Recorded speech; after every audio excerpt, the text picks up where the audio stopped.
Les perches. Cette invention de la démocratie moderne, la perche.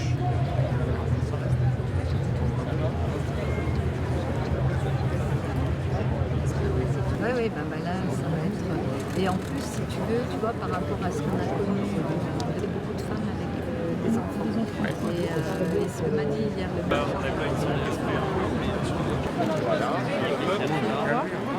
Elle est décalée. Non, non, mais...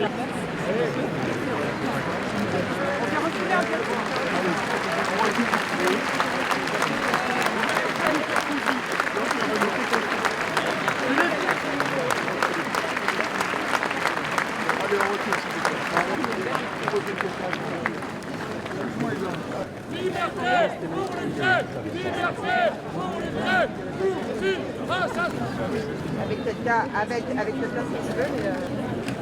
C'est bloqué de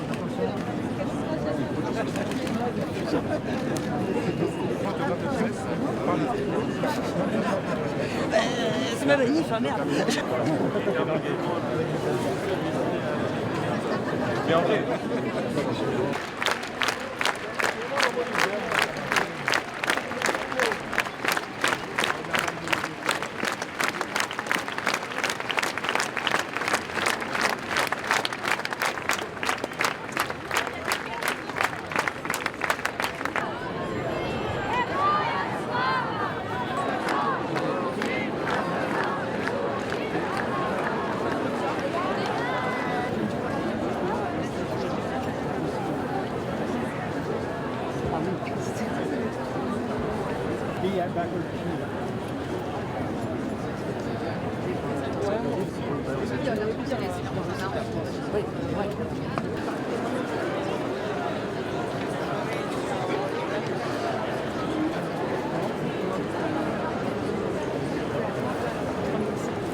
C'est Tanzanie et Oman.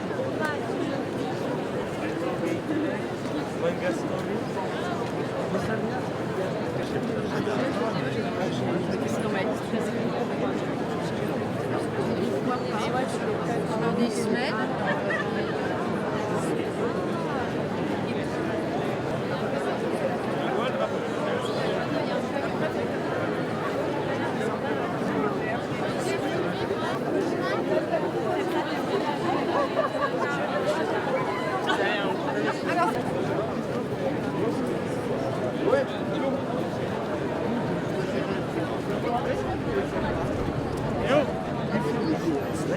Ils sont là.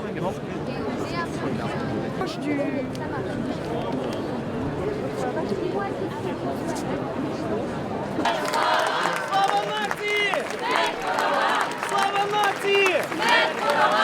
Президенту України Володимиру Зеленському тричі слава! Слава, слава, слава! Збройним силам України тричі слава! Слава, слава, слава!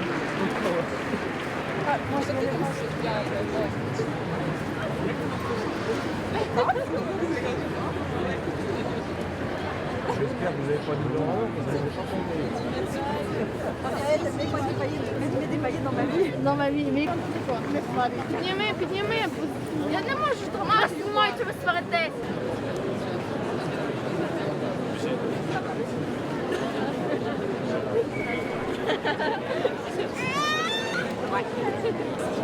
En fait, on demande ce que les forces générales elle a aussi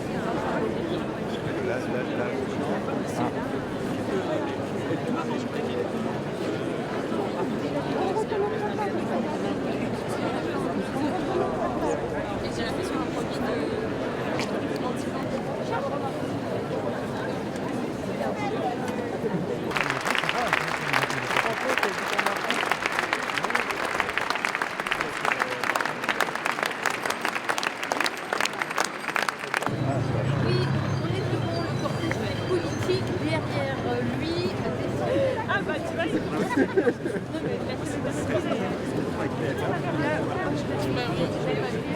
a pas vu, il a dit qu'il venait.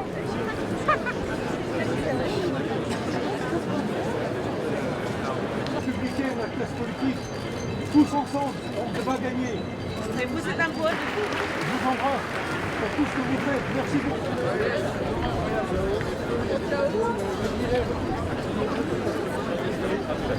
Attention madame, attention. Ne pas s'asseoir. Ne pas s'asseoir.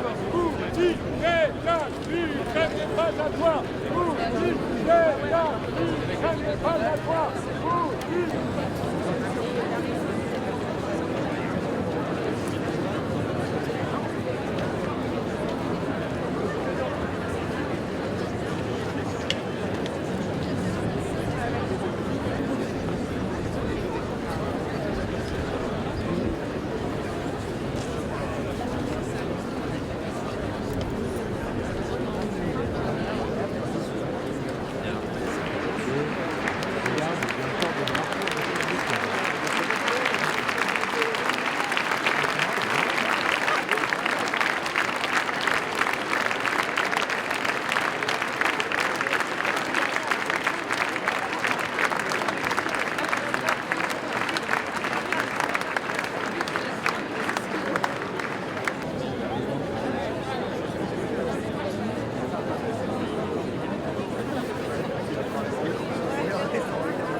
Poutine, on lui dit plus fort quand même. Poutine, assassin. Poutine, assassin. Poutine, assassin. Poutine, assassin. Et Poutine, assassin. Et Poutine, assassin. Poutine, assassin. Poutine, assassin. Poutine, assassin.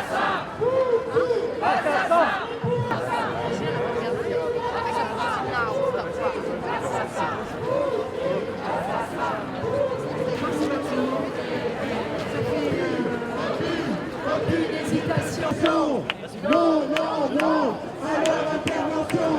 Oui, oui, oui.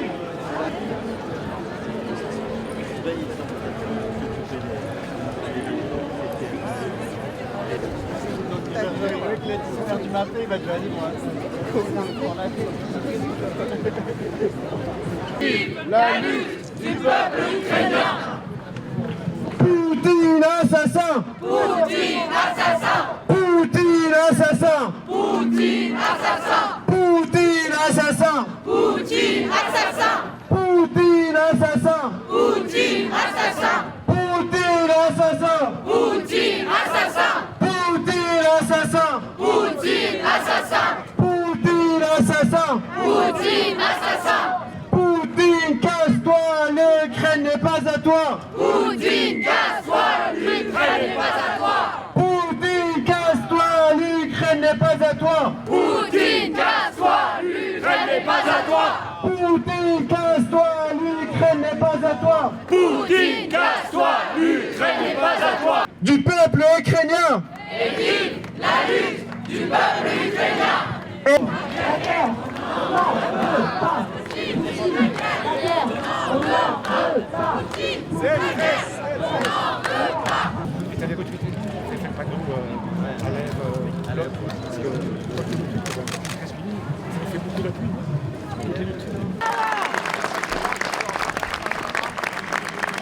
Le président de l'Ukraine, Volodymyr Zelensky,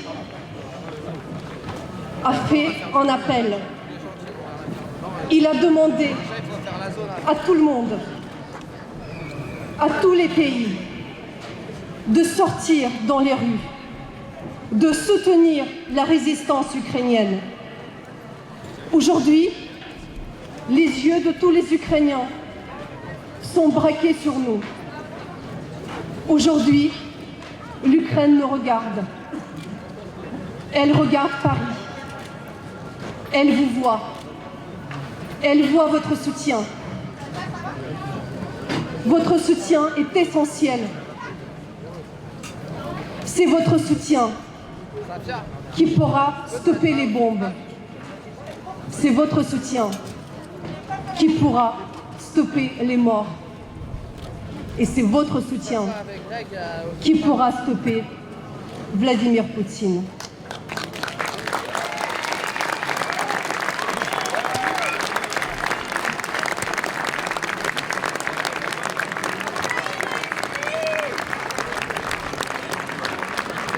Nos cœurs battent à l'unisson avec les cœurs des millions d'Ukrainiens, des millions de femmes, d'hommes, d'enfants qui se retrouvent sous les bombes, qui meurent dans leurs appartements, dans les hôpitaux, dans les écoles, dans les maternités, qui meurent pour la liberté. Aujourd'hui, il y a beaucoup de monde qui est venu soutenir l'Ukraine. Je voudrais passer la parole à Jean-Pierre Pasternak, le vice-président de l'Union des Ukrainiens de France. Merci de l'accueillir.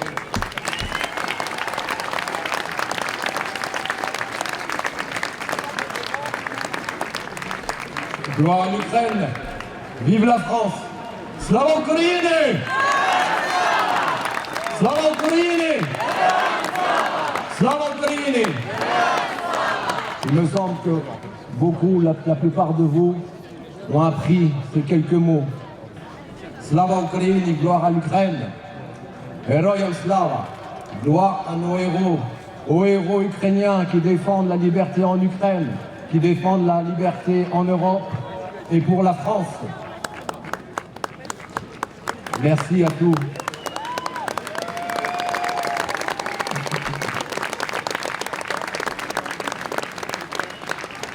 Merci à vous tous d'être présents pour soutenir les Ukrainiens dans leur lutte pour la liberté, pour la démocratie. Merci aux organisateurs SOS Racisme et de nombreuses associations françaises. Merci à vous. Aujourd'hui, vous voyez, nous avons la chance, nous avons le soleil avec nous. C'est le printemps à Paris. En Ukraine, c'est la saison de la mort qui commence. En ce moment même, mes amis, ma famille, notre famille européenne défendent nos valeurs, liberté, égalité, fraternité. Elles se font tuer pour nous. Je vous propose une minute de silence pour tous ceux qui sont déjà tombés.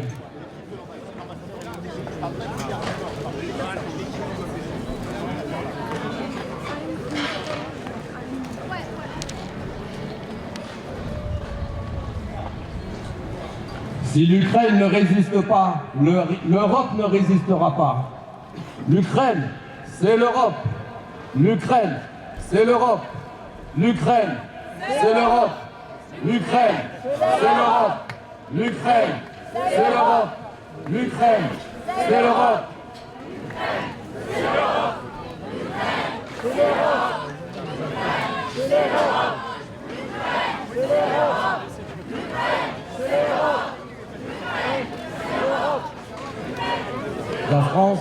La France a été romaine, anglaise, allemande, mais aujourd'hui c'est la France. L'Ukraine n'est plus lituanienne, l'Ukraine n'est plus polonaise, ni tatare, ni turque. L'Ukraine n'est plus la Russie. C'est l'Ukraine une et indivisible. Odna, Yedena, Soborna, Ukraina. Odna, Yedena, Соборна Україна, одна, єдина, Соборна Україна, одна, єдина, Соборна Україна, одна, єдина, Соборна Україна.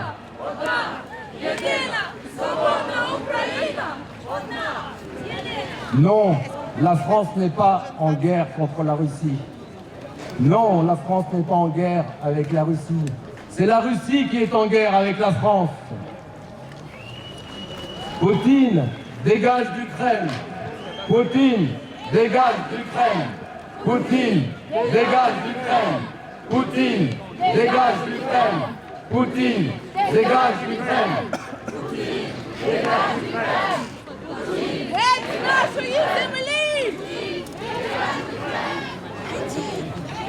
Si разом до перемоги, tous ensemble pour la démocratie, tous ensemble pour la liberté de nos peuples ukrainiens, français, européens. Slava Ukraini!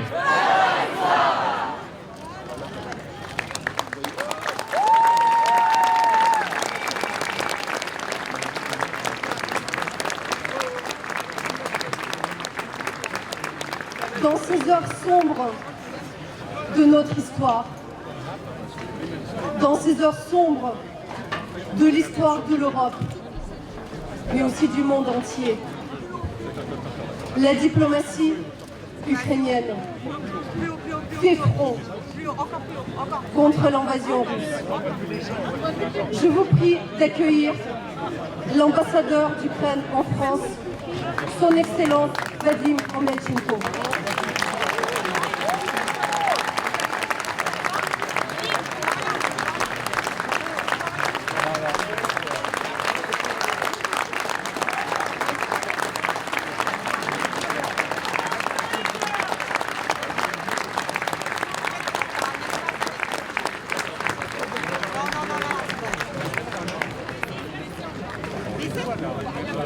Paris, la France, au nom du président Zelensky, au nom du peuple ukrainien, merci d'être avec l'Ukraine. Nous parlons la même langue, la langue de la résistance et de la liberté. Aujourd'hui, l'Ukraine défend sa liberté, mais aussi la vôtre, de toute l'Europe,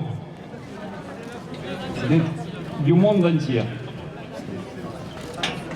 Je veux m'adresser à vous avec les mots de notre président. Mon discours ne prendra que 3 minutes. La première minute, je vous demande d'honorer la mémoire de tous braves soldats ukrainiens tombés.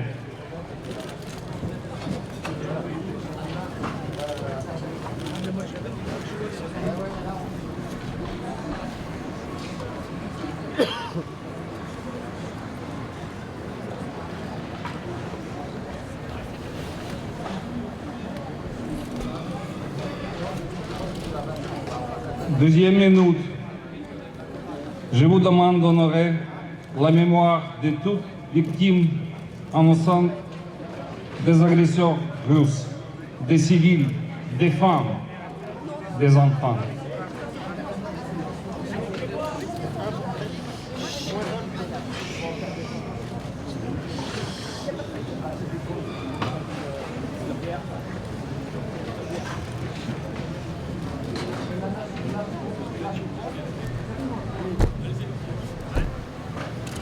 Et maintenant, je vous demande de ne pas être silencieux, de soutenir l'Ukraine, nos efforts et nos combats. Si l'Ukraine ne tient pas, l'Europe ne tiendra pas. Nous avons besoin de votre solidarité. Qu'ensemble nous allons gagner, et on va gagner.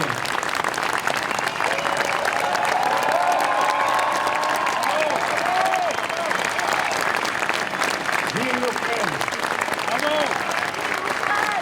Et vive la France!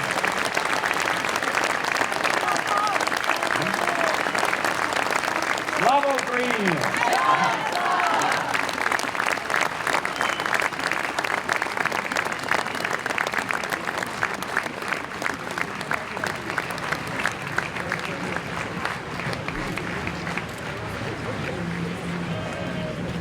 Mesdames et messieurs,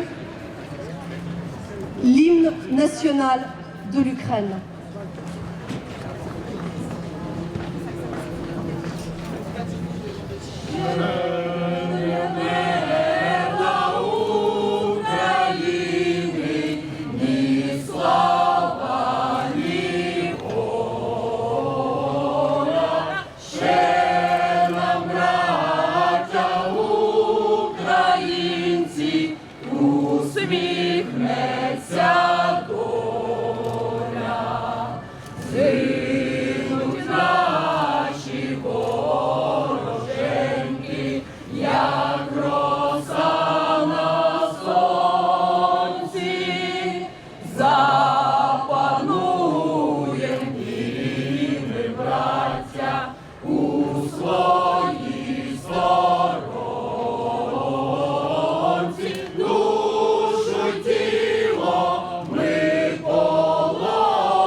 Що ми браття козацького роду. Слава Україні!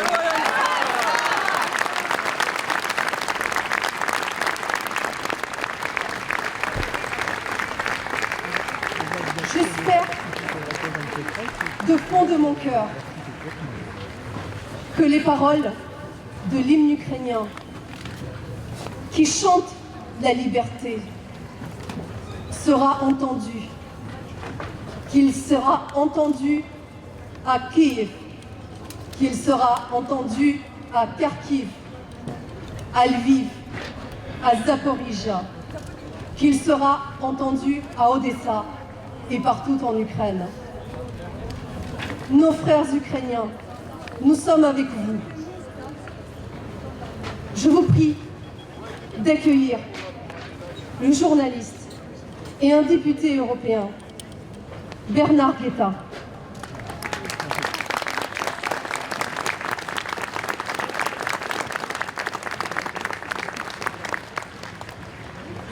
Vous êtes imbattable, Monsieur Poutine, imbattable en meurtre et en mensonge.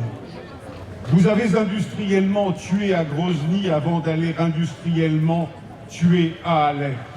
Vous tuez chaque jour en Ukraine toujours plus, ville après ville, centre-ville après quartier d'habitation. Vous êtes un tueur, Monsieur Poutine, un tueur en série, à l'âme aussi froide que vos yeux vides et glacés. Mais chez vous, le menteur surpasse pourtant le tueur. En mensonge, Monsieur Poutine, vous n'êtes pas qu'imbattable. Vous êtes inégalable, sans plus d'égal hier qu'aujourd'hui, car qui d'autre que vous aurait osé dire que l'Ukraine pouvait menacer la Russie, l'Ukraine menaçait la Russie, qu'un génocide, un génocide y était en cours et que ses dirigeants, comment même vous citer sans rougir, étaient des nazis drogués. Par vos crimes, oui, vous comptez déjà parmi les meilleurs, et pour le malheur des Ukrainiens, de la Russie et notre malheur à tous, vous ferez sans doute encore bien mieux, mais vous avez déjà perdu, Monsieur Poutine, et perdrez bientôt tout. Non pas seulement cette guerre, mais tous vos soutiens, tous vos alliés, et tout votre pouvoir, enfin, lorsque chacun se sera détourné de vous avec horreur, comme du nouveau Néron que vous êtes. Car suffit les excuses, suffit les mauvais prétextes. L'OTAN n'entoure pas la Russie, qui est le pays le plus étendu du monde et dont la plus grande frontière est chinoise. Vous êtes tout autant à nos frontières que nous sommes aux vôtres. Mais la différence, l'immense et fondamentale différence, est qu'aucun pays de l'Union européenne ou de l'Alliance atlantique n'a jamais annexé 1 centimètre carré du territoire russe, alors que vous occupez 2 immenses régions d'Ukraine, 2 régions de Géorgie et une part entière de la Moldavie.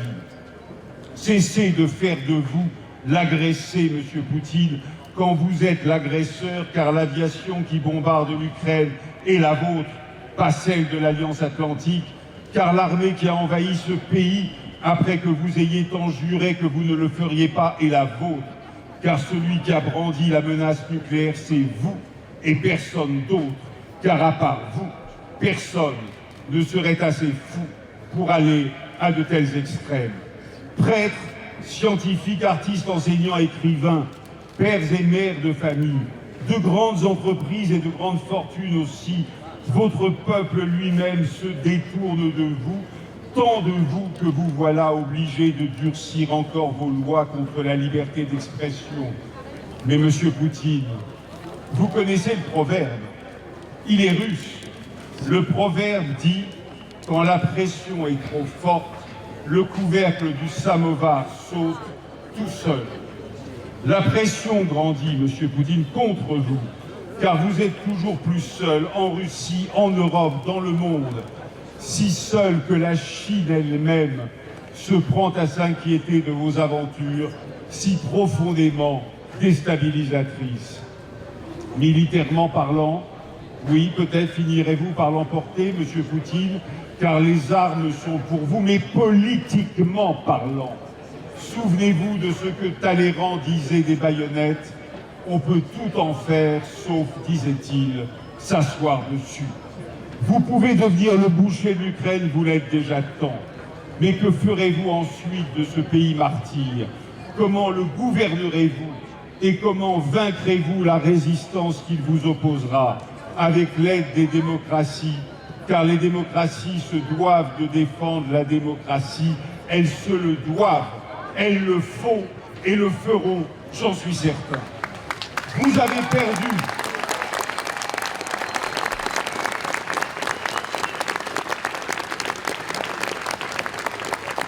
Vous avez perdu, monsieur Poutine. Perdu d'avoir trop cru en la décadence des démocraties désormais dressées contre vous, perdu d'avoir sous-estimé l'héroïsme incroyable, stupéfiant de l'Ukraine, et perdu de ne pas avoir cru en l'Union européenne qui s'affirme en nation sous nos yeux grâce à vous. Mardi, dans l'hémicycle de Strasbourg, j'y étais, quand nous avons ovationné le président Zelensky, hommage lui soit rendu.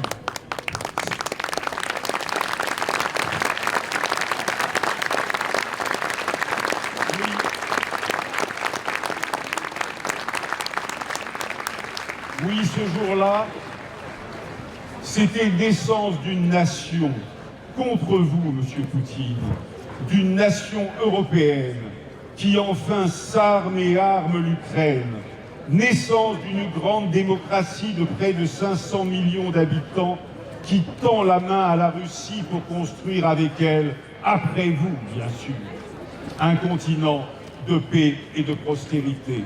Après votre guerre, il y aura la paix, monsieur Poutine. Et c'est à Kiev que battra le cœur d'une nouvelle Europe à laquelle votre faillite politique ouvre la voie. Vive l'Ukraine, vive la paix, vive la liberté, monsieur Poutine.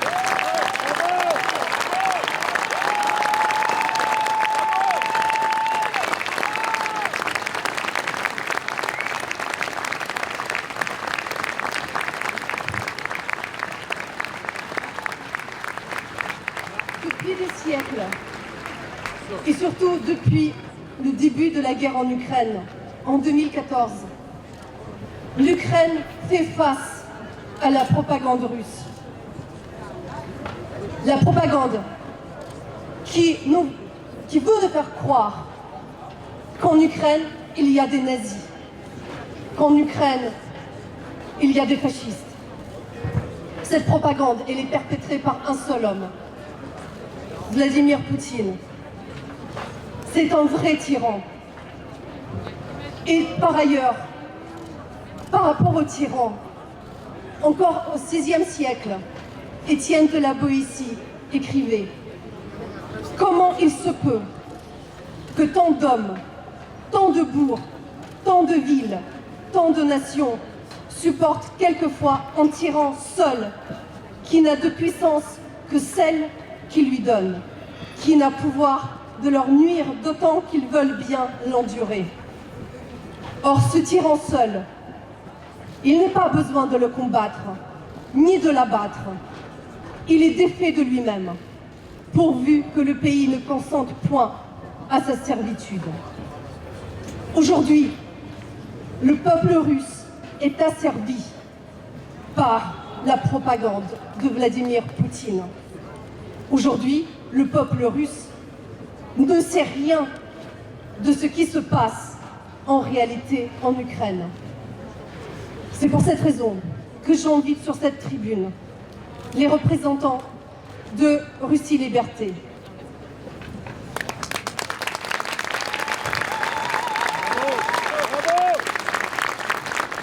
Bonjour à tous. Au nom de l'association Russie Liberté, je voudrais dire que nous sommes ici avec nos amis ukrainiens, en solidarité. Le peuple russe n'est pas votre ennemi. Le régime criminel de Poutine est un ennemi. Cette guerre a un nom et un visage, un seul, c'est Poutine. C'est une guerre contre le peuple ukrainien, c'est aussi une guerre contre le peuple russe. On le voit aujourd'hui dans les rues de Russie, sur les réseaux sociaux, des milliers de gens s'expriment contre cette guerre. Scientifiques, médecins, avocats, acteurs de la culture, enseignants et simples citoyens russes. Malgré les arrestations massives, malgré la répression, plus de 8000 personnes arrêtées en Russie depuis le début des manifestations anti-guerre. Des enfants ont été arrêtés alors qu'ils déposaient des fleurs devant l'ambassade d'Ukraine à Moscou. Les médias sont muselés, censurés. Mais je voudrais encourager le peuple russe de ne pas avoir peur, de sortir dans la rue, partout, dans le monde, d'écrire sur les réseaux sociaux, de parler aux voisins, de parler haut et fort contre cette guerre. Ensemble, vous vaincrez, nous vaincrons, et nous arrêterons la guerre. Poutine est seul dans sa folie. Il doit être poursuivi pour ses crimes. Des sanctions ciblées doivent être prises et le sont déjà. Des sanctions contre tous ceux qui ont soutenu et financé son régime. Libérer le peuple ukrainien contre son agression et libérer aussi le peuple russe contre les répressions. En Russie, des journalistes et des opposants comme Navalny sont emprisonnés ou assassinés comme Nemtsov. Le peuple russe qui étouffe depuis des années sous la censure, la propagande et les lois de plus en plus liberticides. Le peuple russe qui est manipulé par un discours haineux, par une distorsion de l'histoire et une instrumentalisation de sa mémoire. Arrêtons Poutine, arrêtons la guerre, pour notre liberté et pour la vôtre. За вашу и нашу свободу, нет войне.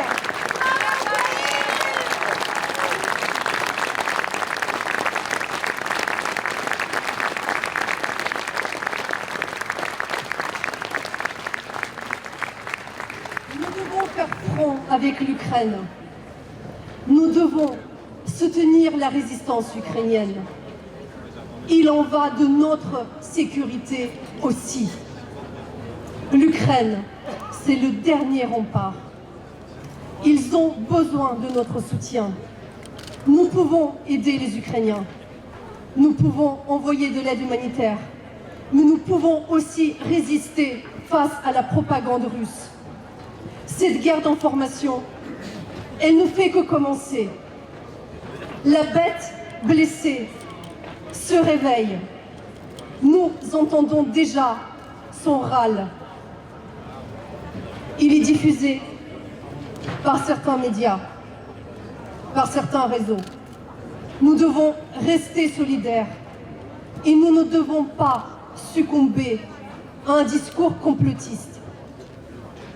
Je voudrais inviter sur cette scène la représentante, la présidente de l'association Géorgie Vue de France, Tamara Demuria.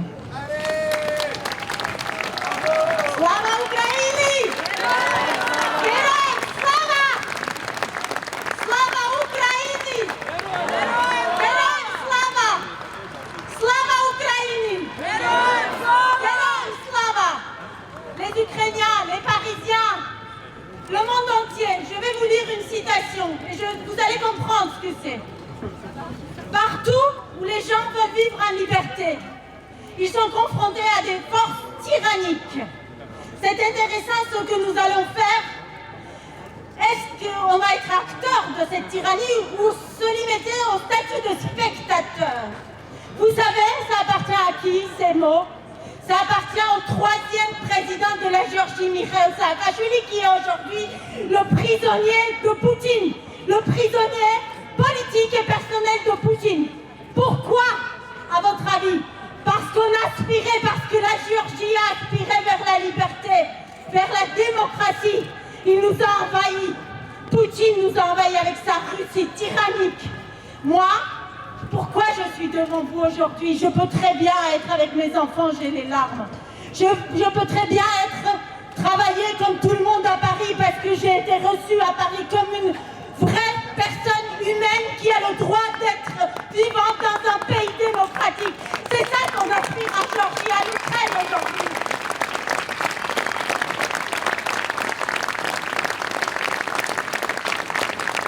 Je vais vous expliquer une chose. C'est vrai, je ne suis pas une femme politique. Je n'ai pas voulu la devenir. Je ne représente absolument aucun parti politique. Et je le souligne, je suis une simple citoyenne comme vous tous ici. Je suis pareil que vous. Je vais le matin, je vais travailler, je reviens, je vais chercher mes enfants, je veux leur donner la liberté, le goût de la liberté, le goût de la démocratie que j'ai vécu ici. Par contre, à 12 ans, pourquoi tout ça, vous savez? À 12 ans, j'ai été obligée de fuir les bombardements russes. J'ai été obligée de tout quitter, la maison de mes ancêtres, là où même la pierre me reconnaissait, dit mon père. Est-ce que vous imaginez ce que c'est vraiment? Moi, je vous parle de quelque chose que je n'ai pas lu. Moi, je ne vous parle pas des livres de l'histoire, je vous parle de quelque chose que j'ai vécu. J'étais enfant. Des milliers d'enfants comme moi ont été réfugiés dans leur propre pays. Parce qu'on n'avait rien, on a dû tout reconstruire. Et qu'est-ce qui s'est passé? Qu'est-ce qui s'est passé à votre avis? Poutine a vu qu'il y avait un pays juste à côté qui voulait devenir démocratique, qui voulait devenir comme tout le monde dans l'Europe, qui aspirait ses valeurs occidentales. Et en 2008, avant 2008, il y a eu la Tchétchénie. Il y a eu les enfants qui ont été tués en Tchétchénie. Mais on a fermé les yeux parce que ça ne nous touchait pas. Nous, on n'y était pas. Nous, on était sur notre canapé, en train de regarder tout ça par la télé. On a fermé les yeux. On a fermé la bouche. Je suis très émotive parce que je ne peux pas parler de ça autrement. Ce n'est pas possible de parler de ça autrement. En 2008, il nous a encore envahis, Poutine. Il nous a envahis, il nous a laissé... Bon, à l'époque, c'était l'Europe qui était... Enfin, c'était la France qui était le président européen, donc Nicolas Sarkozy avec Bernard Kouchner, etc. Ils sont venus. Nicolas Sarkozy a fait signer le cessez-le-feu à la tyrannie de Poutine. Et ce cessez-le-feu n'a jamais été respecté. Jamais. Même aujourd'hui, alors que je vous parle, il y a des soldats russes en Ossétie du Sud qui avancent les barbelés en disant que c'est leur territoire. Aujourd'hui, vous vous couchez chez vous en Ossétie du Sud. Demain, vous allez vous retrouver en Russie parce que simplement, Poutine a décidé que c'était son territoire, sauf que là-bas, il y a les Géorgiens qui habitent. Ils ne veulent pas être en Russie. Voilà, c'est tout ce que j'avais à dire.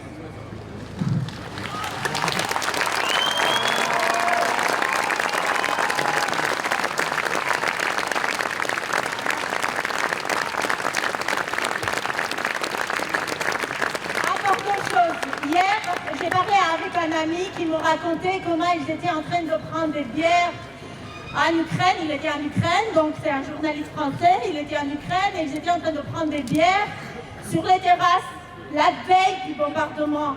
Aujourd'hui, je vois à Paris, c'est pareil. Nous, aujourd'hui, ici, on est sur la place de la Bastille. Qu'est-ce que ça veut dire pour un Georgien, pour un Français? Les Français, vous avez du pouvoir, vous êtes le peuple révolutionnaire. On est de l'Ukraine, s'il vous plaît, ils sont à la porte de l'Europe. Nous sommes tous Ukrainiens aujourd'hui. C'est une place symbolique. Tous les Georgiens, quand ils viennent à Paris, tous, ils viennent en premier lieu, non pas à la Tour Eiffel, mais sur la place de la Bastille, parce que ça a une signification énorme pour nous, parce que ça nous dit qu'un humain comme vous et moi, on peut tout changer. Simplement, on agit. Ok, moi j'ai étudié quelque chose, je suis à la portée de l'Ukraine aujourd'hui. Tout ce que j'ai eu comme compétence, comme expérience, je le mets sur le plateau pour l'Ukraine aujourd'hui. On se bat tous, c'est ce qu'on devrait faire tous. Et les dirigeants, les décisionnaires, faites quelque chose s'il vous plaît. Couvrez ce ciel. Il y a les enfants qui meurent. Il y a des enfants qui meurent. La citation de Zelensky hier, il y avait des centaines de milliers de Georgiens sont dans les rues jour et nuit depuis le 24 février. Ils sont là aussi aujourd'hui. Hier, ils étaient là aussi et ils auraient tous écouté le président Zelensky qui disait si nous gagnons, et je suis sûre que nous gagnerons, ce sera une victoire pour tout le monde démocratique. Vous vous rendez pas compte en fait ce que vous avez ici. Ce sera une victoire pour notre liberté. Ce sera une victoire pour la lumière sur les ténèbres, l'esclavage pour la liberté. Si nous gagnons, nous serons aussi prospères que l'Europe. Et l'Europe s'épanouira encore plus dans cette glorieuse victoire. Alors, félicitations l'Ukraine. Slava Ukraini! Geroja Slava!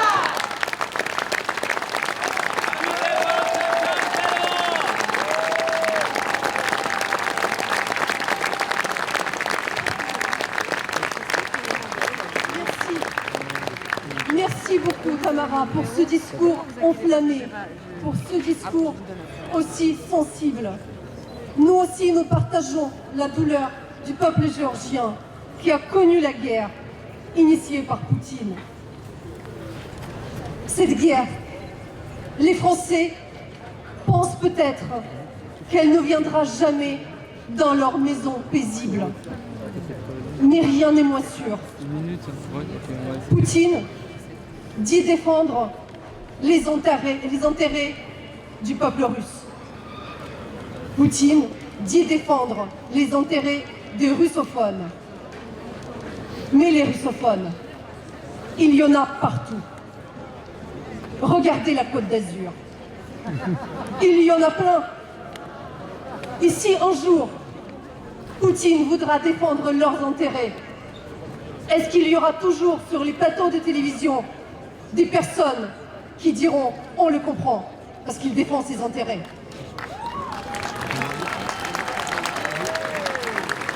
Poutine a initié la guerre non seulement contre l'Ukraine, mais contre tout le monde démocratique, contre les libertés et contre la démocratie qu'il méprise, contre les hommes politiques européens qu'il trouve faibles. C'est à nous de montrer que nous n'avons pas peur, que nous sommes plus nombreux, qu'on est des millions contre lui qui est tout seul dans son bunker. Je voudrais donner la parole au député européen, Raphaël Glucksmann.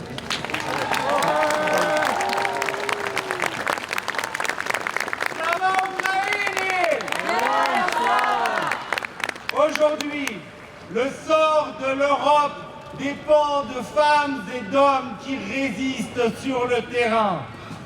D'hommes et de femmes qui étaient, il y a encore peu de jours, des mécaniciens, des professeurs, des musiciens, des cuisiniers, des étudiants, et qui ont pris les armes pour défendre leur pays. Et au-delà de leur pays, nos pays, pour défendre leur démocratie et au-delà de leur démocratie, nos démocraties. Alors j'aimerais commencer en vous demandant de faire un maximum de bruit, qu'on vous entende à Kiev, à Kharkiv, à Mariupol.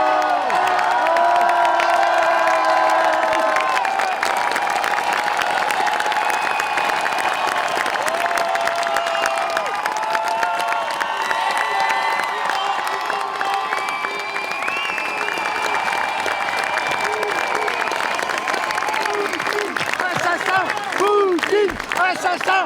Poutine! Assassin! Poutine! Assassin! Poutine! Assassin! Poutine! Assassin! Poutine! Assassin! Poutine! Assassin! Poutine! Assassin! Poutine! Assassin! Merci d'être là, merci de vous faire entendre, parce que cela compte. Vous savez, quand le fascisme frappe à votre porte, et largue ses bombes sur vos villes et vos villages, vous vous sentez seul, seul dans la nuit noire du totalitarisme. Et depuis 20 ans, nos dirigeants, pseudo-démocrates et pseudo-humanistes, ont laissé les victimes de Poutine mourir seules, combattre seules, résister seules. Poutine rase Grozny, on l'invite à Versailles. Poutine rase Alep, on l'invite à Versailles. Poutine rase l'Ukraine, qu'il dégage de Versailles.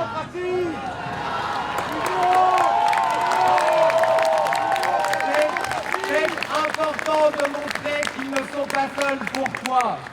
Parce que les Tchétchènes sont morts seuls, ont lutté seuls et sont morts seuls. Les Géorgiens ont lutté seuls et sont morts seuls. Les Syriens ont lutté seuls et sont morts seuls. Natalia Estamirova et Anna Politkovskaya ont lutté seuls et sont mortes seules quand les dirigeants européens regardaient leurs chaussures et vivaient la tête enfouie dans le sable. C'est fini. C'est fini la lâcheté. C'est fini l'aveuglement. C'est fini la compromission. On dit qu'on a pris conscience du péril. Alors, si nous avons pris conscience du péril, il faut aller plus loin. Si nous avons pris conscience du péril, il faut augmenter les sanctions maintenant, les rendre cohérentes, qu'il n'y ait plus de trous dans la raquette, que l'Allemagne cesse d'exclure des banques des sanctions parce que ces banques permettent d'acheter du gaz, que la France accepte de sanctionner les oligarques qui ont pignon sur rue à Monaco, le propriétaire de l'AS Monaco, ou qui ont pignon sur rue sur la Côte d'Azur. Il faut aller plus loin. Aujourd'hui, les dirigeants européens refusent de fermer le ciel ukrainien. Alors, donnez aux Ukrainiens les moyens de fermer leur ciel maintenant.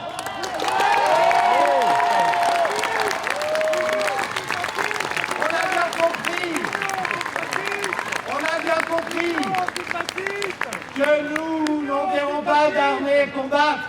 Mais alors, aidons vraiment celles et ceux qui n'ont pas d'autre choix que de combattre, parce que c'est leur terre, parce que c'est leur pays, parce que c'est leur village, parce que c'est leur ville, parce que c'est leur vie, parce que c'est leur famille. Aidons la résistance ukrainienne.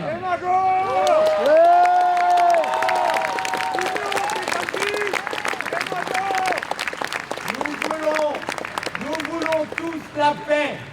J'entends des politiques qui refusent de s'engager sur les sanctions, qui nous répètent « la paix, la paix, la paix ». Oui, nous voulons tous la paix. Mais comment vous faites la paix? Eh bien, vous aidez le faible à infliger des coups aux forts pour le ramener à la table des négociations. vous aidez les Ukrainiens. C'est comme ça que vous aurez et la paix et la liberté.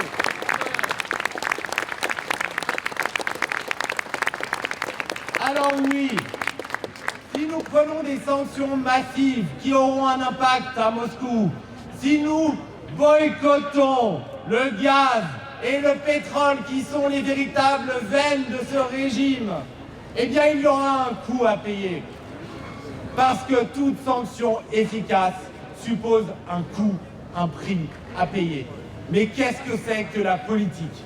La politique, c'est de savoir quel prix nous devons payer et quand et pourquoi. Et le prix que nous aurons à payer maintenant est infiniment moins grand que le prix que nous aurons à payer si nous sacrifions et si nous abandonnons les Ukrainiens.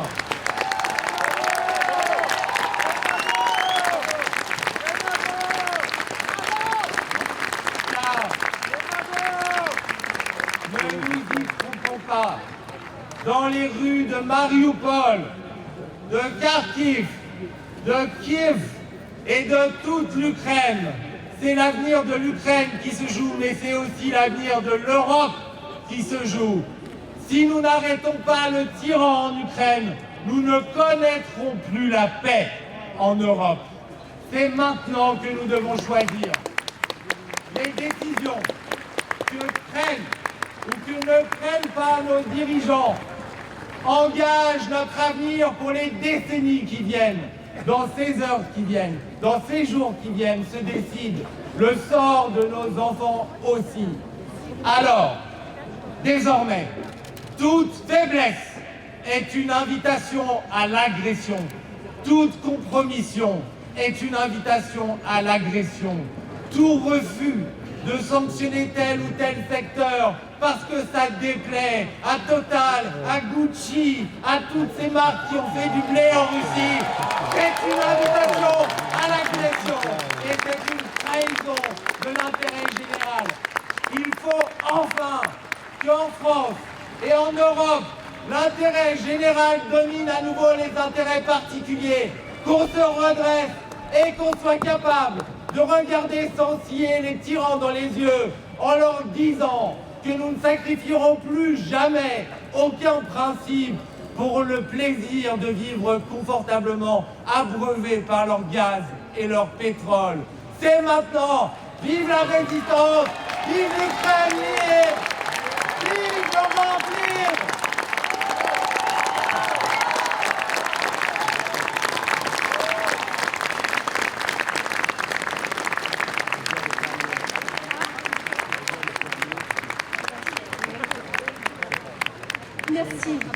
Merci Raphaël Glucksmann et j'espère que tous les députés européens soutiendront l'Ukraine dans notre combat. Il faut savoir qu'en ce moment même, en Ukraine, il y a des Français aussi qui restent sous les bombes avec les Ukrainiens. J'ai une pensée pour l'ambassadeur de France en Ukraine qui est à Lviv actuellement. Il faut dire que l'ambassade de France était la dernière ambassade à quitter Kiev. Son épouse est là, avec nous. Elle a besoin de notre soutien également. Tout son cœur pour le soutien inébranlable. Je voudrais donner la parole au premier secrétaire du Parti socialiste, Olivier Faure.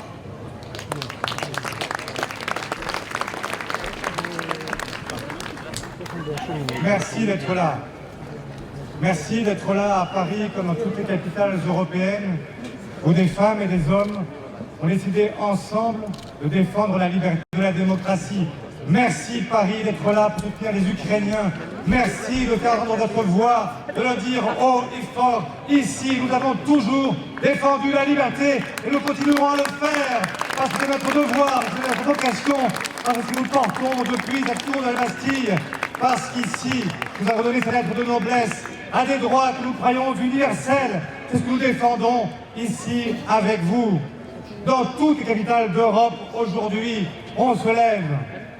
En France, oui, mais même en Russie, même à Moscou. Et tout à l'heure, j'attendais avec émotion ce que disait Madame de l'association France-Russie. Oui, même le peuple russe n'en peut plus de son tyran, n'en peut plus de celui qui a ruiné son pays au profit de quelques oligarques qui ont tout pris à leur peuple, tout pris à leurs enfants, tout pris, oui, tout pris, et qui les envoient maintenant à la guerre en Ukraine. Je vois ces jeunes soldats qui ne savent même pas pourquoi ils sont aujourd'hui en Ukraine à tirer sur leurs frères, ceux que l'on leur a présentés jusqu'ici comme étant du même sang, de la même culture, de la même matrice. Oui, c'est insensé ce qui se passe aujourd'hui. Et nous sommes là ensemble pour le dire, ensemble pour dire que nous ne laisserons pas faire. Et je suis fier de cette Europe qui sait aujourd'hui se réunir. Oui, l'Europe n'a pas toujours été au rendez-vous. Oui, il y a eu la Tchétchénie. Oui, il y a eu la Géorgie. Oui, il y a déjà eu la Crimée. Oui, il y a eu aussi Alep. C'est vrai, mais aujourd'hui l'Europe elle est là, elle se lève debout et nous sommes là, tous Européens, à plaider ensemble. Et c'est formidable de voir une nation européenne se créer sous nos yeux. Alors merci chers amis, levons-nous encore, battons-nous ensemble. Nous sommes ici de différentes formations républicaines et c'est aussi formidable de le savoir que nous savons aussi nous regrouper parfois malgré nos différences, être là ensemble pour défendre l'essentiel. Alors merci peuple de Paris, merci peuple français. Vive l'Ukraine, vive l'Europe, vive la République française.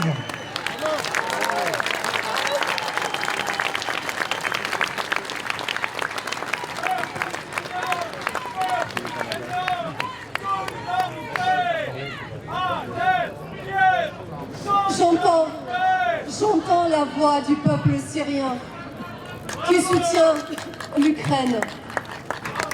La Syrie qui est aussi bombardée par Vladimir Poutine.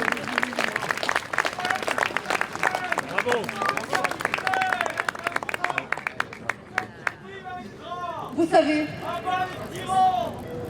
la révolution de la dignité qui a eu lieu en Ukraine a été initiée, je pourrais dire, par la jeunesse qui n'a jamais connu le joug soviétique. C'est pour ça que la jeunesse, c'est notre espoir. Je voudrais donner la parole à la présidente de l'association des étudiants ukrainiens en France, Zoriana.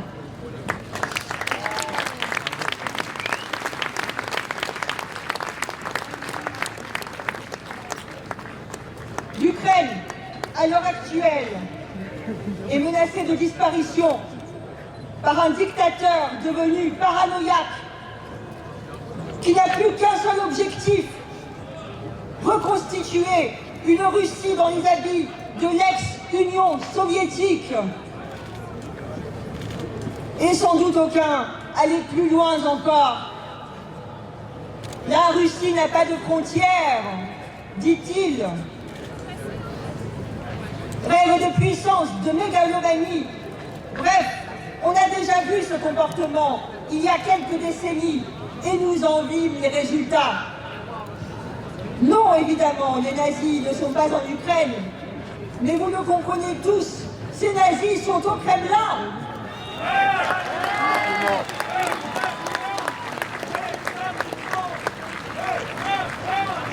La Russie vole l'histoire de l'Ukraine depuis des siècles et lui met sur le dos tous ses propres crimes. Et maintenant, elle lui vole toute sa terre et veut exterminer tout son peuple. Non à un second génocide ukrainien.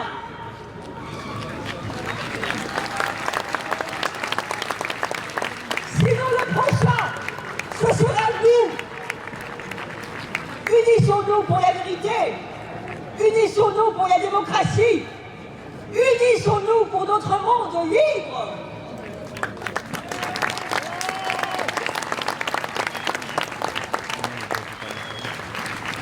Jamais ce peuple, artisan de Maïdan, ne se fera désormais dompter par ce satrape dictateur installé au Kremlin.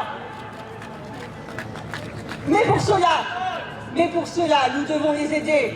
Nous devons aider les Ukrainiens et mettre leur ciel en zone d'exclusion aérienne. Ouais, oui.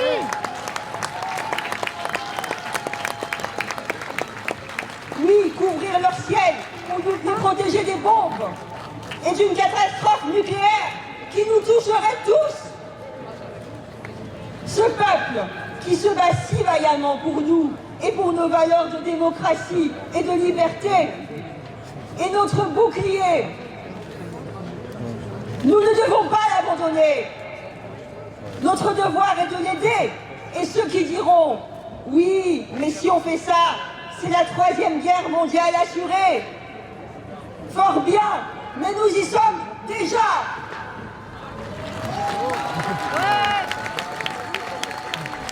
Protégeons le ciel de Poutine l'Ukraine. veut la guerre et il ne veut pas discuter. Sachez, et je vous le dis avec force, l'Ukraine ne se soumettra jamais. Elle se battra et tous ensemble, nous vaincrons. Slava Ukraini! Slava Ukraini! Slava Nazi! Ukraina! Ukraina! Ukraina!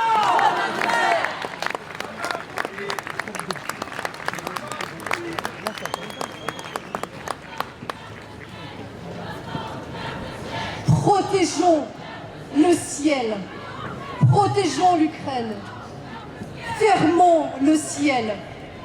Oui! C'est une chose qu'on peut faire pour les Ukrainiens. Vladimir Poutine voudrait qu'on le laisse massacrer en toute impunité un peuple entier. Non, nous ne faisons pas la guerre à la Russie, mais nous devons protéger l'Ukraine. Nous devons protéger ces millions d'Ukrainiens qui espèrent la paix, qui espèrent tout simplement vivre libre sur leur terre. Je voudrais donner la parole au président du SOS Racisme, Dominique Sopot. Bonjour à tous.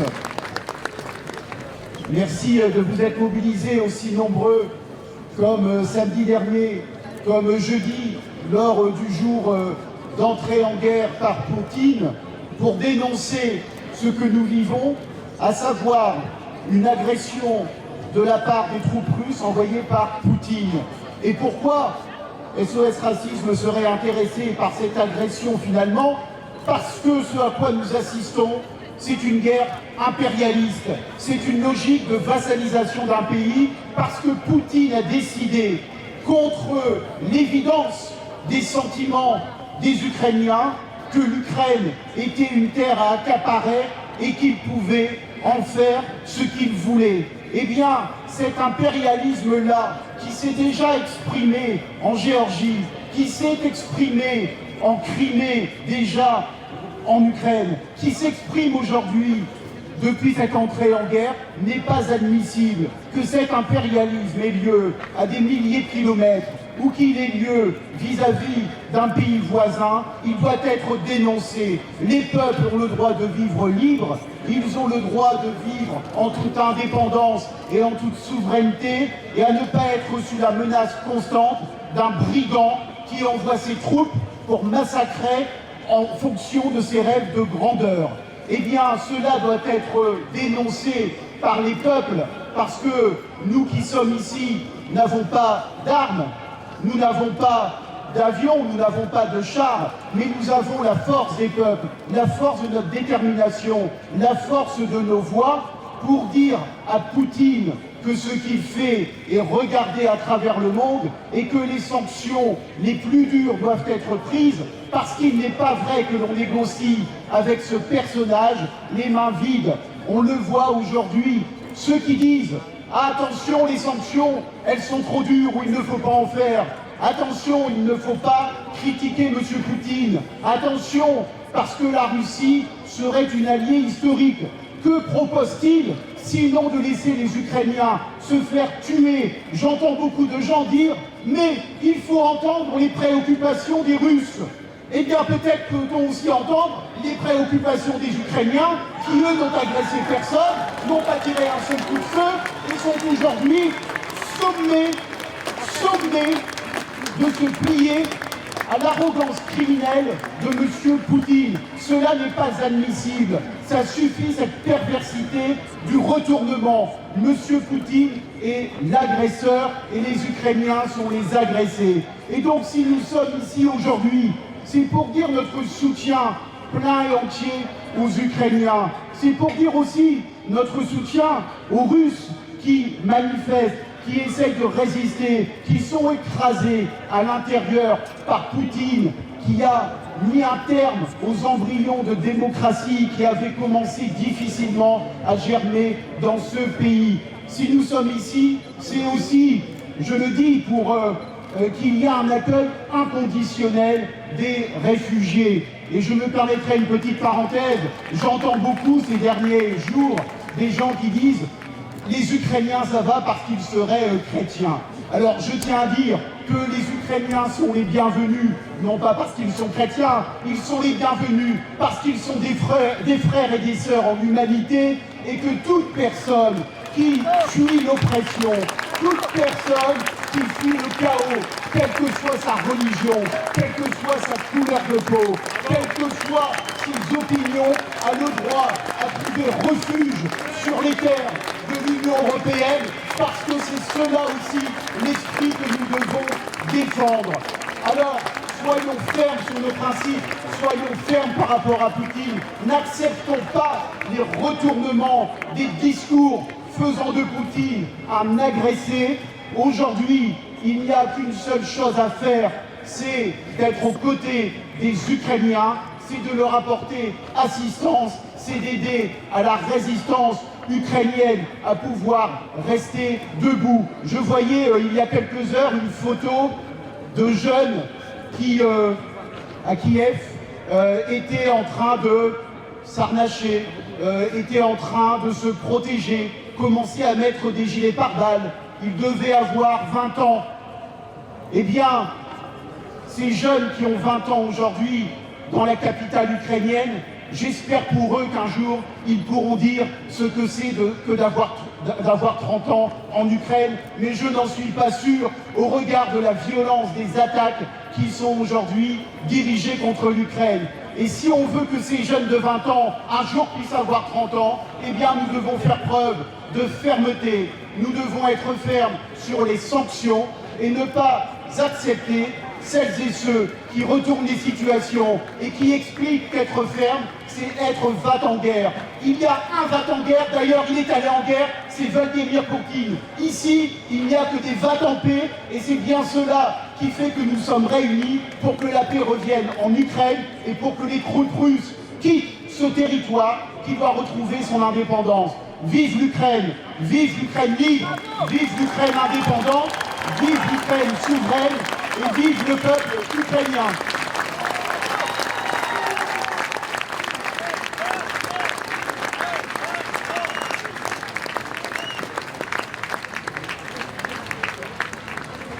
Il y a des personnes qui sont à nos côtés depuis 8 ans. La guerre en Ukraine a commencé il y a 8 ans. Je voudrais donner la parole à la personne qui a été là et qui nous a soutenus, qui a été sur Maïdan, qui a été sur la ligne de front, qui a beaucoup fait pour l'Ukraine, beaucoup écrit pour l'Ukraine. Je voudrais donner la parole au philosophe Bernard-Henri Lévy.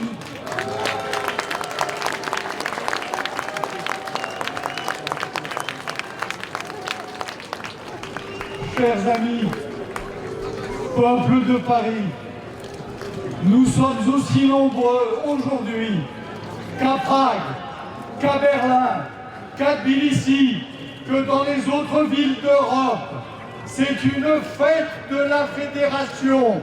C'est une solidarité internationale avec l'Ukraine qui continue de s'organiser ici, aujourd'hui, avec vous, à Paris.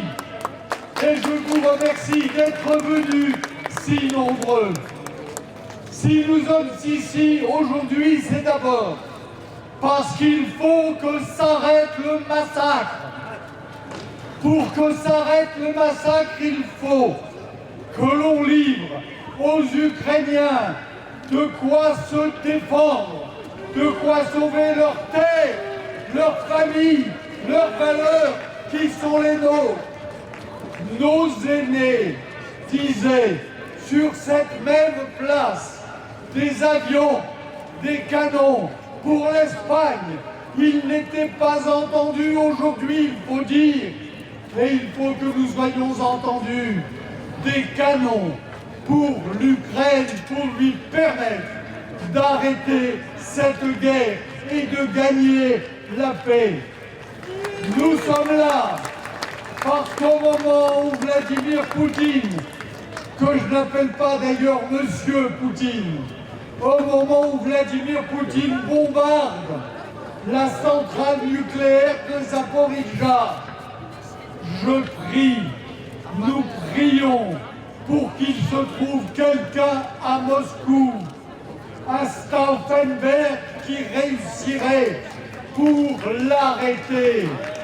Il faut que quelqu'un arrête Vladimir Poutine avant qu'il ne mette le feu à l'ensemble de l'Europe. Nous sommes ici aussi parce que nous soutenons les femmes et les hommes qui, lorsqu'ils se rassemblent sur les places de Saint-Pétersbourg ou de Moscou, lorsqu'ils osent dire que la guerre de Poutine n'est pas leur guerre, risquent d'être matraqués et risquent depuis avant-hier 15 ans de prison. Nous sommes rassemblés aujourd'hui à Paris parce qu'il est temps de dénazifier la Russie. Nous sommes là parce qu'il faut que stoppe la propagande. La propagande, ça suffit. On a fermé Russia Today, mais cela ne suffit pas. Il faut répondre pied à pied à ceux qui nous parlent d'humiliation russe. La Russie n'a jamais été humiliée. Il faut arrêter avec la soi-disant peur de la Russie d'être agressée. Personne n'a jamais agressé la Russie dans les 50 dernières années et encore moins de la part de l'Ukraine. Il faut que nous cessions d'entendre ou que nous cessions d'accepter d'entendre que Poutine a déclenché cette guerre atroce parce qu'il craignait une menace de l'OTAN. C'est faux. Ce que craint Poutine, c'est pas l'OTAN, c'est la démocratie. Il faut en finir avec ce discours de complaisance. On le dit à propos des djihadistes. Quand un djihadiste décapite un professeur ou pose ou déclenche un massacre non loin d'ici au Bataclan, on dit pas d'excuses. Eh bien, quand Poutine prend l'Europe en otage, quand il détruit des villes, quand il déverse un tapis de bombes sur Kiev, sur Kharkiv et bientôt sur Odessa, même chose. Pas d'excuses pour Poutine, pas de complaisance, jamais. Et puis, nous sommes là, bien sûr, parce que nos pensées vont, jour et nuit, depuis 10 jours, au peuple d'Ukraine massacré et sous les bombes. Nous sommes là parce que nous pensons, je crois, toutes et tous, à ces mamans, à ces femmes qui accouchent dans des caves, parce que nous sommes aux côtés de ces enfants qui entendent le bruit du canon et lorsqu'ils demandent à leur père « Qu'est-ce que j'entends ?» leur père leur dit « c'est le tonnerre. Nous sommes là parce que nous sommes aux côtés de ces hommes et de ces femmes que Poutine considérait comme des sous-hommes dont il était persuadé qu'ils se soumettraient en quelques jours et qui résistent fermement, calmement, héroïquement. Nous sommes là parce que nous sommes en soutien de ceux presque plus héroïques encore, qui, comme ce civil de Kherson, qui voit entrer un tank dans son village il y a quelques heures, prend un drapeau ukrainien, monte sur le char, désarmé, et arrête le char. Cet homme aussi est un héros et nous sommes là pour lui. Et nous sommes là bien sûr parce que notre cœur est avec le président Zelensky. Cet homme que Poutine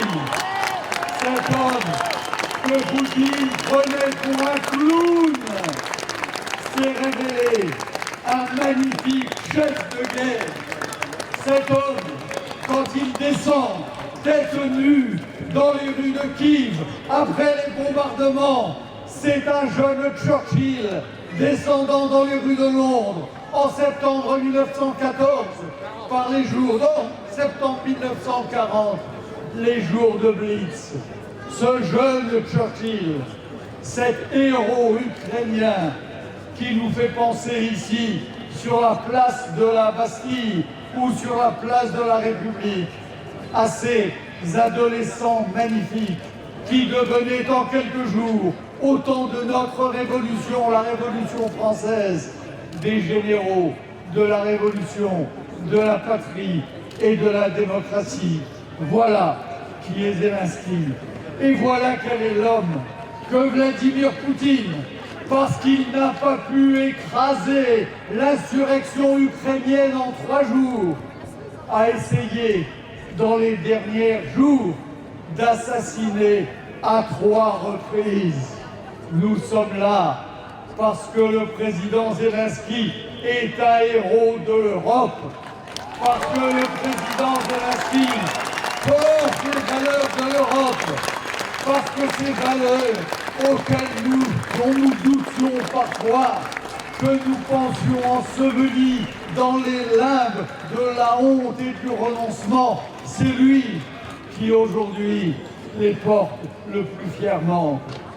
Et je voudrais vous dire une dernière chose. Il y a quelques années, lorsqu'un membre de l'Union européenne a souhaité sortir de l'Europe, la Grande-Bretagne, on s'est aussitôt assis à la table de la négociation et on a inventé le Brexit. Eh bien, voilà un grand pays d'Europe qui, lui, ne veut pas sortir, mais qui veut entrer. Eh bien, soyons aussi rapides pour ouvrir la négociation, pour ouvrir la discussion. Nous avons été capables d'inventer le Brexit. Eh bien, inventons l'Ukraine en Europe. Slava Ukraini, vive l'Ukraine, capitale de l'Europe.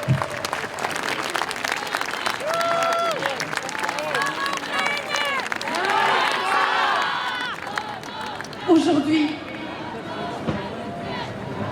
je pense que tous les Ukrainiens,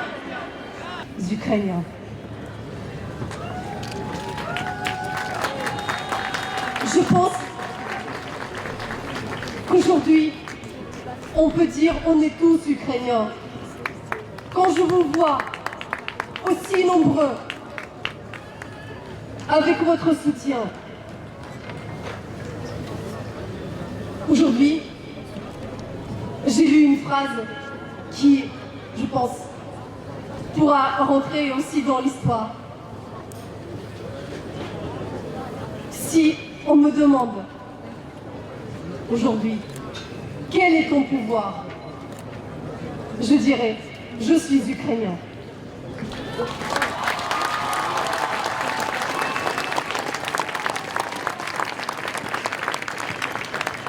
N'ayons pas peur.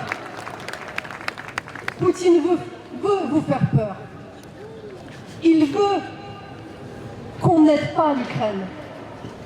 Mais si l'Ukraine seule peut résister depuis déjà 10 jours face à une des armées la plus puissante du monde, imaginez qu'elle ne fera pas un pli devant nous tous. Nous remercions toutes les personnalités qui sont là aujourd'hui avec nous. J'aimerais donner la parole à la maire de Paris, Anne Hidalgo. Merci Paris. Paris, ville de liberté.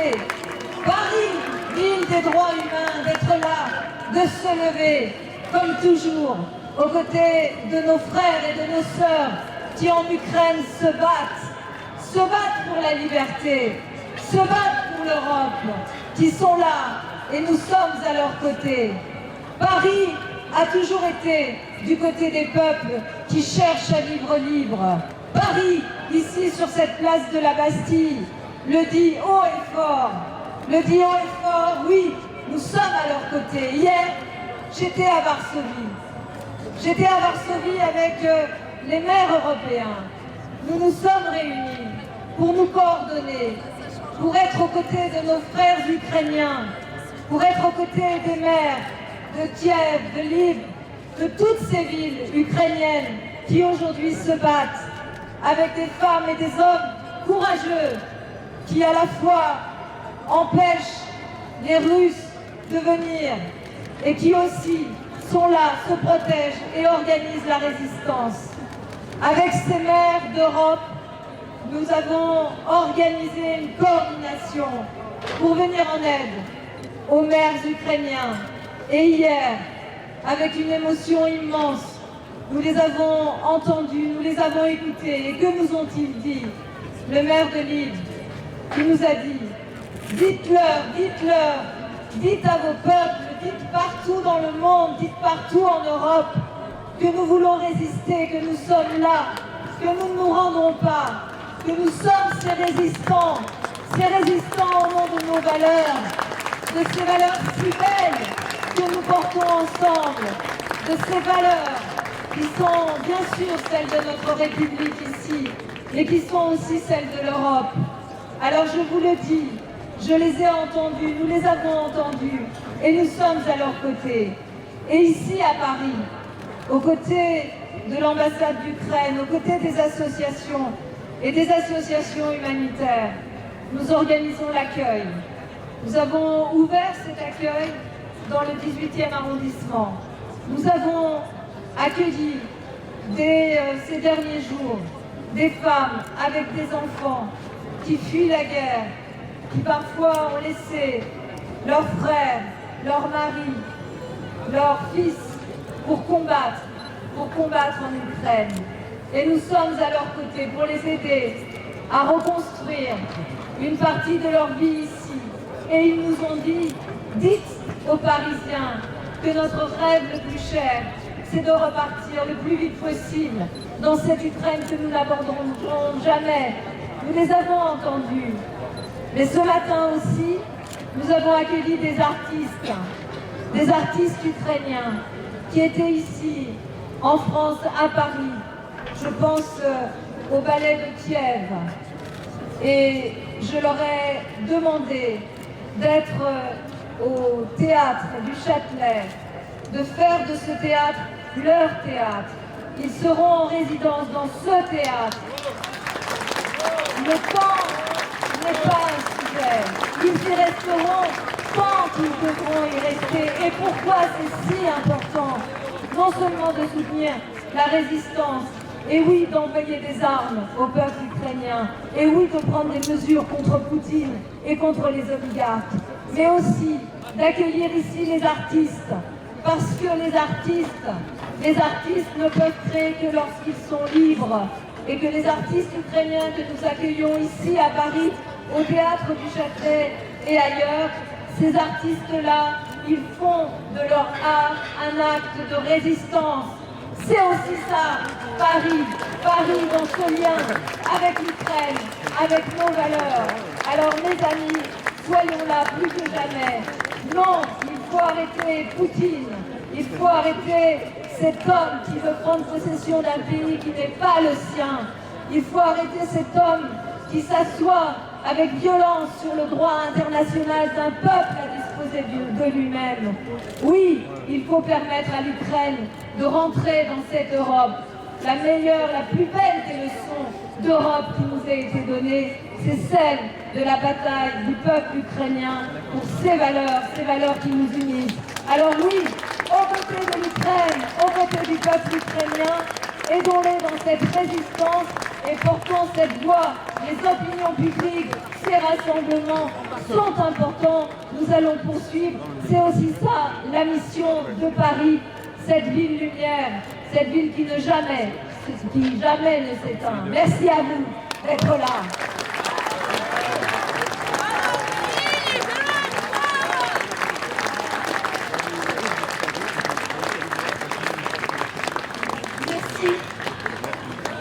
Merci encore une fois à Paris, qui accueille des réfugiés ukrainiens.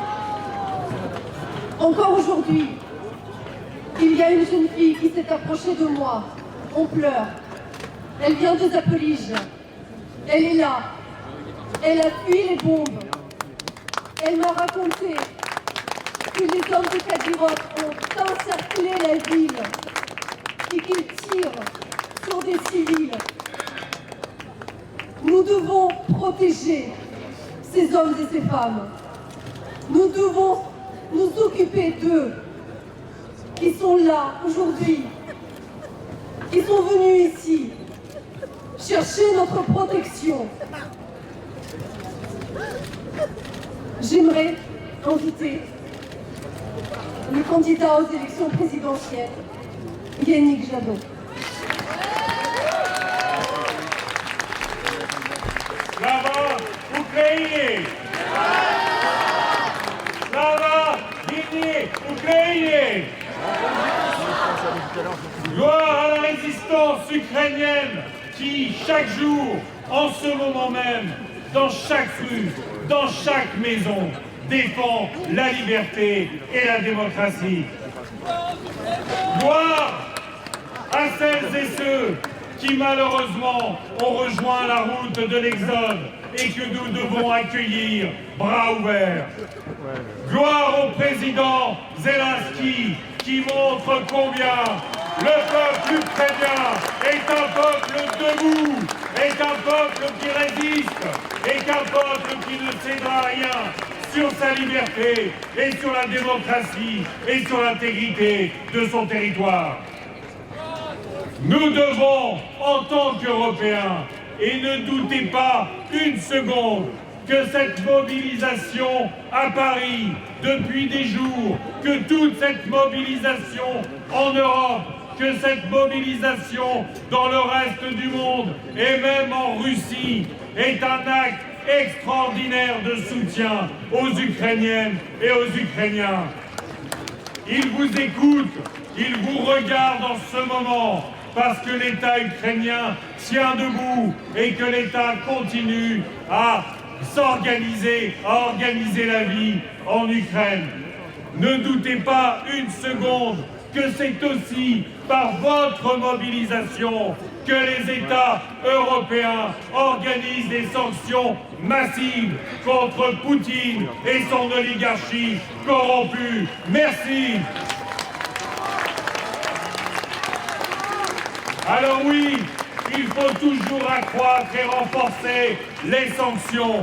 Nous devons aujourd'hui organiser l'embargo sur le gaz russe et s'organiser en Europe.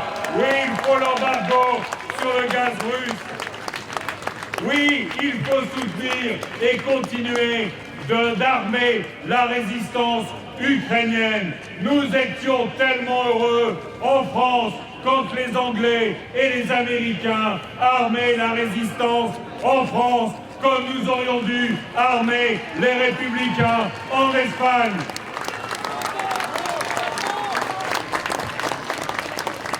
L'Europe peut faire encore plus Et dès ce soir, je demande au président Macron d'imposer à Total la sortie de Russie, qui est inacceptable,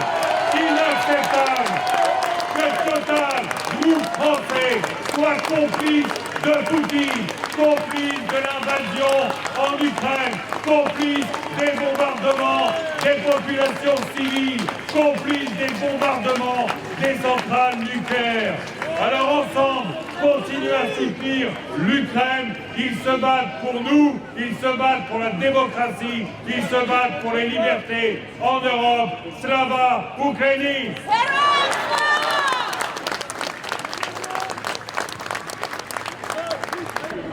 Pour qu'on puisse être entendu, pour que la voix des Ukrainiens, étouffée pendant des siècles par le grand frère, soi-disant frère russe.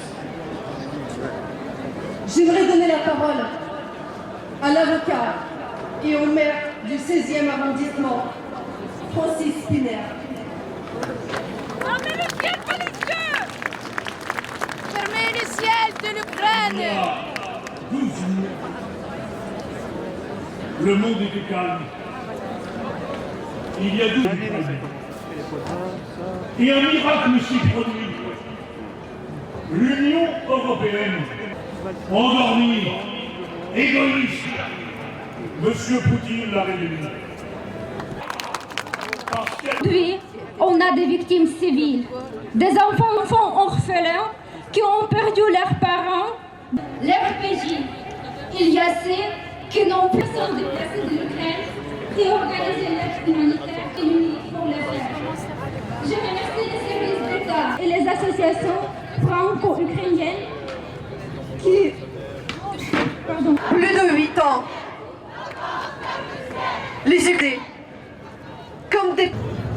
que nous ne sommes plus seuls. J'aimerais donner la parole au directeur général des... Pourquoi c'était important de venir manifester pour vous aujourd'hui? Déjà pour montrer nos familles, les gens qui restent en Ukraine, qu'ils ne sont pas seuls, que le monde les soutient, qu'on essaye de bouger, de les faire bouger, pour les montrer qu'on est avec eux, que l'Europe est avec eux, que nous, les Ukrainiens ici, on ne reste pas assis et attend qu'ils vont faire tout seuls, que nous sommes avec eux, qu'on ne va pas les laisser, qu'on va faire bouger le monde pour qu'ils fassent quelque chose pour l'Ukraine. Vous êtes inquiète, vous avez peur pour votre famille, vos amis? Oui, bien sûr. J'ai des familles là-bas en Ukraine qui restaient, qui ne veulent pas partir. Eux, ils n'étaient pas bombardés parce qu'ils sont au ouest du pays, mais c'est quand même, ils font là-bas tout ce qu'ils peuvent. Et là, des gens, tout le monde ne veut pas partir, ils vont se battre, mais nous fait mal au cœur. Des quantités de morts, des choses qui se passent, c'est très douloureux pour nous et on ne peut pas rester assis. On s'organise ici à Paris aussi.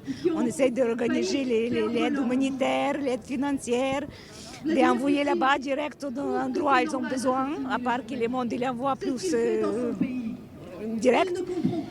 On essaye de bouger et montrer au monde qu'on va vaincre. Qu'est-ce que vous voulez dire à Vladimir Poutine? C'est quoi le message que vous voulez faire passer? Il faut qu'il les ouvre les yeux. Je ne crois pas à ça.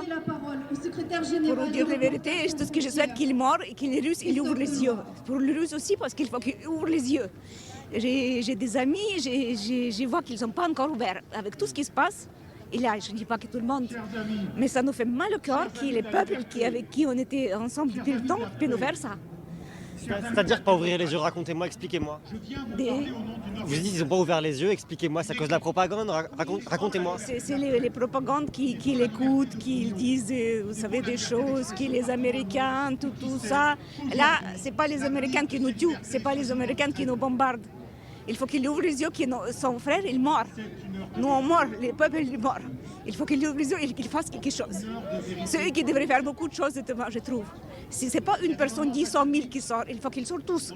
C'est qui ça qui peut les arrêter, à mon avis. Le monde, il devrait nous aider, c'est sûr. Le gouvernement, l'Europe, ils sont à la hauteur et vous aident assez? Vous savez, je comprends les peurs des mondes qui ne veulent pas les guerres mondiales. Je comprends. Nous non plus, vous savez. On ne voulait pas cette guerre et moi j'ai peur un peu que Je ne veux pas que ça arrive, mais il y a des gens qui peuvent penser à tout ça, c'est à cause de l'Ukraine. Ce n'est pas à cause de l'Ukraine qu'on est là, c'est la Russie. Il ne faut pas que les Français, le monde, ils se trompent. Nous, on se défend, on n'a pas d'autre choix. Vous êtes optimiste pour la suite, vous y croyez que ça ira? Nous, on est déjà les gens croyants, on croit au Dieu, on croit aux lettres du monde. Ils vont ouvrir les yeux, ça va se finir bien pour nous, on va vaincre, on est sûr. Nous en voulons au moins 4 tours de télévision qui ne servaient pas à des opérations.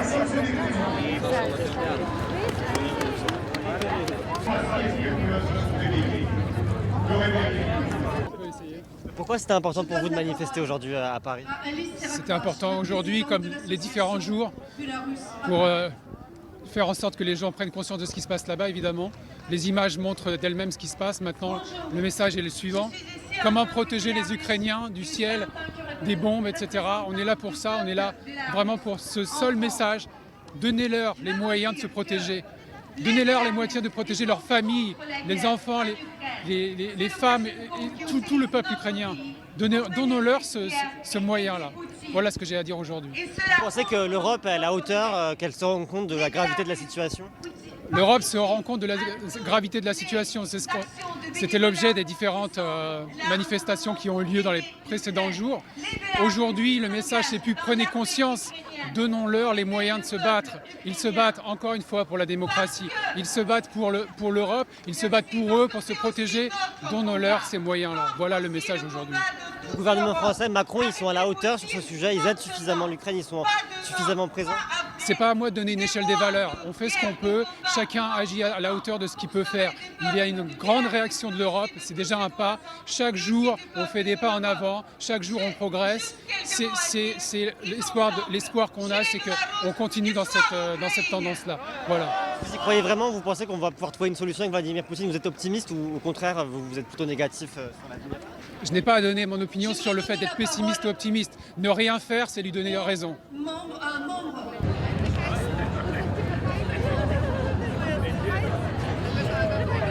J'aimerais donner la parole. Pourquoi c'était important de venir manifester aujourd'hui? Parce que je pense qu'avec l'invasion... Regardez-moi parler normalement. Pourquoi c'était important de venir manifester aujourd'hui? Parce que l'invasion en Ukraine par les troupes de Poutine a fait basculer l'Europe dans un nouveau siècle, puisqu'on a cessé le temps de paix en Europe pour revenir à la guerre. Et je pense que c'était important de montrer la solidarité avec le peuple ukrainien et russe, puisque eux-mêmes subissent depuis des années l'oppression dictature de Poutine et de ses amis oligarques. Et c'était important de dire que, en tant qu'avoir la chance d'être dans un pays démocratique en France, d'essayer de défendre et de faire rayonner les valeurs de liberté, de démocratie et de fraternité entre tous les peuples. Vous dites aujourd'hui c'est l'Ukraine, demain c'est l'Europe. Vous m'expliquez ce que vous voulez dire par là? Eh bien, selon certains analystes qui se sont exprimés sur plusieurs plateaux, c'est qu'on n'est pas intervenu lors de l'annexion en Crimée, on n'est pas intervenu auprès des Tchétchènes, et après l'Ukraine, après quoi? Si on n'intervient pas maintenant, on ne sait pas demain ce que l'avenir nous réserve, et il vaut mieux se mobiliser dès maintenant pour défendre la liberté et la démocratie partout dans le monde. Vive la France! Vive l'Europe! Pourquoi c'était important de venir manifester pour vous aujourd'hui? Oui, bonjour. C'est très important parce que j'ai ma famille en Ukraine et je suis née à Kharkiv. Qu'est-ce qu'elle vous raconte, votre famille? Où est-ce qu'elle est? Vous avez des nouvelles? J'ai des nouvelles, donc une partie de la famille qui a enfin réussi à fuir la ville aujourd'hui. On ne sait pas où ils sont. Donc je ne peux pas vous en dire plus. Et j'ai ma deuxième grand-mère qui a enfin réussi à descendre dans le sous-sol. Voilà, ça c'est pour nous une excellente nouvelle. Vous êtes venu manifester aujourd'hui, c'est quoi le message que vous voulez faire passer? Le message qu'il faut prendre ça très au sérieux, qu'il ne faut pas penser que Poutine s'arrêtera nécessairement à Kiev, qu'il ne faut pas oublier qu'il y a les stations nucléaires de Tchernobyl et de Zaporozhye qui sont dans les mains russes aujourd'hui, qui sont prises en otage. Et ça, c'est une menace qui concerne, qui s'arrête pas du tout aux frontières d'Ukraine. Voilà, ça c'est important. Vous avez peur d'une guerre nucléaire aujourd'hui? Pas forcément d'une guerre, je ne sais pas, parce que finalement ce sera le dernier jour, donc on s'en moque, pardon. Et par contre, oui, quand même, elle peut avoir des frappes stratégiques, elle peut avoir un nuage, elle peut avoir juste plusieurs milliers d'Ukrainiens qui sont morts, en fait, tout simplement. Oui, de ça, j'ai très peur. Vous êtes optimiste pour la suite? Est-ce que vous trouvez que l'Europe, ils sont à la hauteur sur ce sujet? Je ne peux pas dire que je suis optimiste, mais j'espère que les politiques vont comprendre la menace et qu'elles vont s'organiser. Voilà. Les sanctions qui ont eu lieu, c'est une bonne chose. Est-ce que c'est suffisant? C'est une excellente chose. C'est peut-être pas encore suffisant si on veut arrêter rapidement cette guerre. Je pense qu'à part en plus des sanctions, c'est important de mobiliser tous les politiques qui sont anti-Poutine et qui sont proches de Poutine. Pourquoi c'était important pour vous de venir manifester aujourd'hui? Donc c'est important pour transmettre le message de réveiller les politiques français, en fait, parce que les politiques russes seules, elles peuvent pas, même s'ils sont anti-Poutine, elles ne peuvent pas se réveiller seules. C'est pour ça que je suis venue ici pour dire n'ayez pas peur, car les Ukrainiens n'ont pas